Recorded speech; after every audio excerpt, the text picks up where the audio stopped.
All right, everybody, let's get ready for some deep thinking here with Pierre Mondrian, who has painted here for us composition in red, blue, and yellow.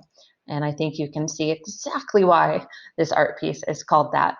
It is an interesting piece, one that causes people to have very big reactions, some loving in this, the simplicity of it, the directness of it, and others having that common reaction of, I could paint this.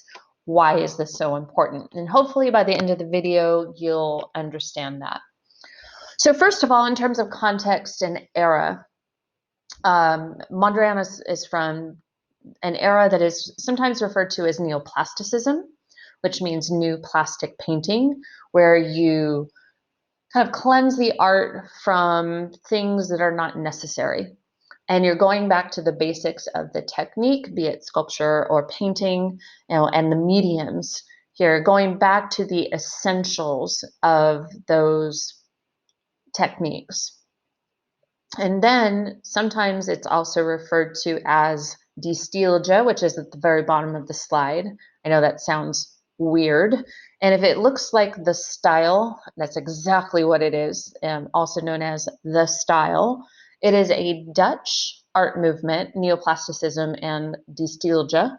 So definitely know that. College Board asked that from time to time, associating Mondrian and the style with the Dutch or the Netherlands. And so not only is the neoplasticism and this kind of art embracing the essentials of the medium, but it's also trying to express the human experience. And, this piece of art, I want you to think about this for the moment, is expressing the very essential quality of it and what it means to be human and what exists in nature around us. And I know that might seem a little bit hard to fathom.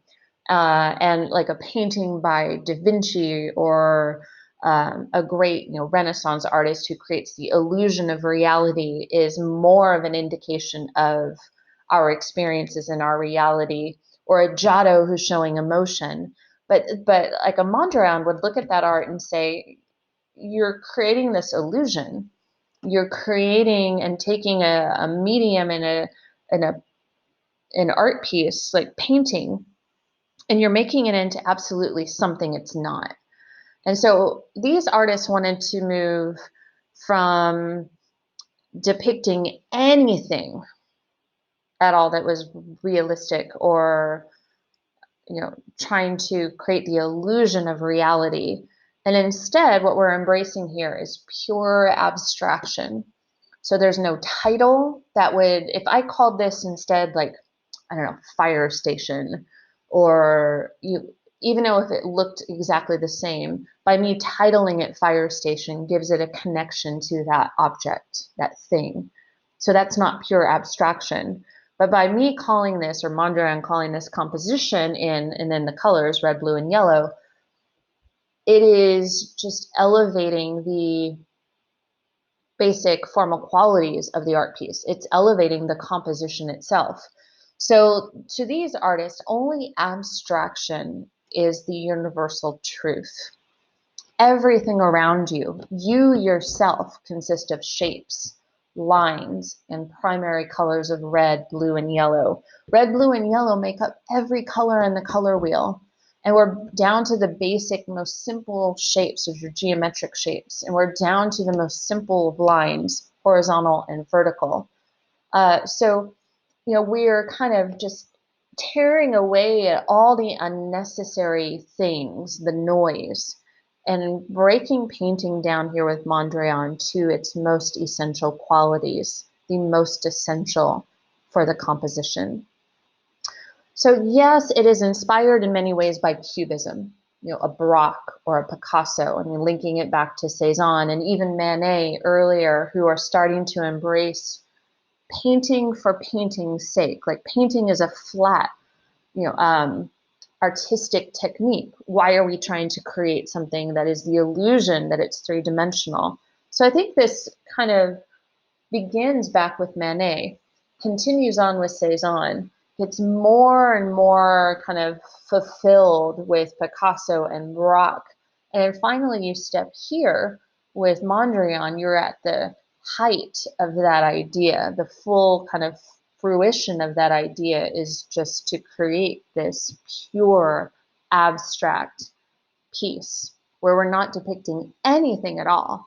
It is merely squares, straight lines, black and white, primary colors. That's it.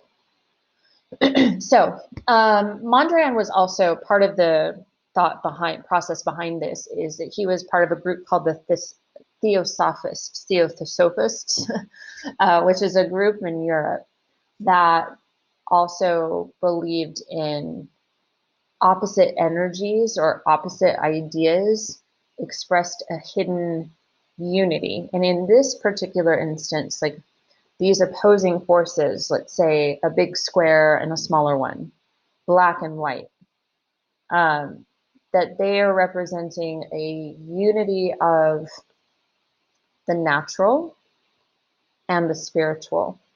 Like when we pare reality down here to its basic, ultimate, like the foundation for everything in nature, everything here, that it connects you then to a truth that is more like spiritual. But those opposites here that are at work in the image, big, little, black, white, straight, vertical, that those are the opposites that are eventually connecting you to a spiritual experience. So that's what the Theosophists believed. And again, Mondrian was part of that group. So again, these are deep thoughts. This is big time, like thinking behind this piece, philosophy and ideas and simplistic art, but with very big ideas of what it represents.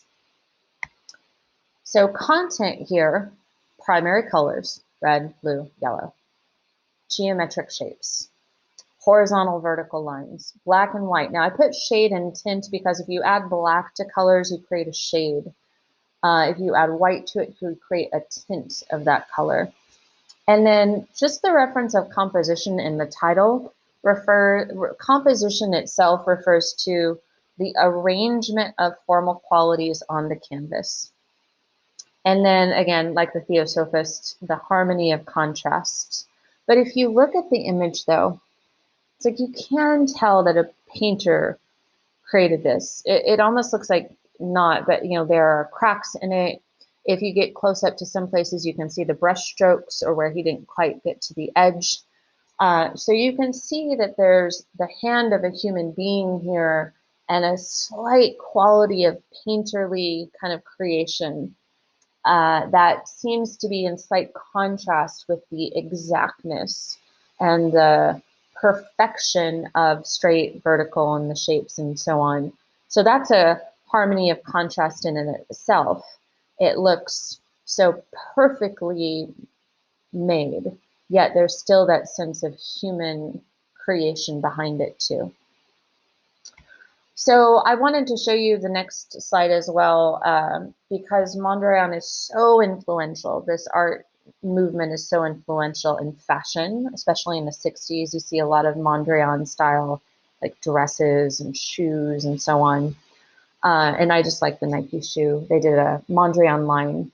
But the two images, like the chair, that is a Mondrian inspired chair that has been on the AP exam before. And it's been an attribution piece where you had to connect it to the style or the stilge. And the house was a piece I used to teach, but it has also been an attribution piece where you can apply the theories of his painting then to architecture. And so you can see the straight and horizontal lines. You can see the geometric shapes. There are the primary colors there as well. So the style is not limited to painting. It can be applied to any art style, really. And it has been, like in architecture and in furniture making and in fashion. And I just wanted you to see these pieces just in case that shows up.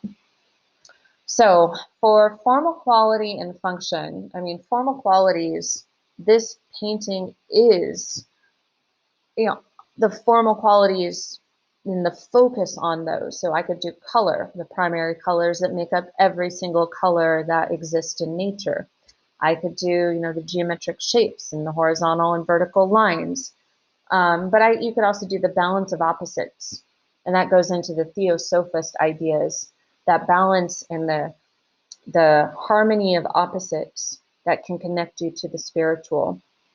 And I think any formal quality, line, shape, color, space, those all are pared down to their essentials, the basics of all those formal elements. And that's what conveys a universal truth.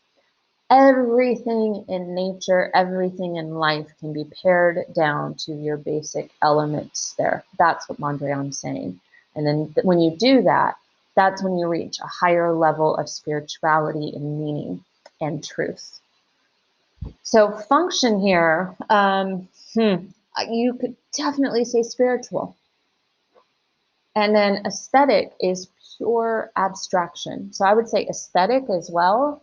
And just to reinforce what that means, when you say aesthetic, you could put like a pure abstract aesthetic. We're not representing any kind of object here. We're representing a universal truth. Ugh. Mondrian always makes my head hurt a little bit because it is so deep and it's so simple of an art piece. And if you didn't understand where he's coming from, you'd miss so much of his intent and the meaning and the experience of this. So again, Piet Mondrian from the Style in the Netherlands, composition in red, blue, and yellow.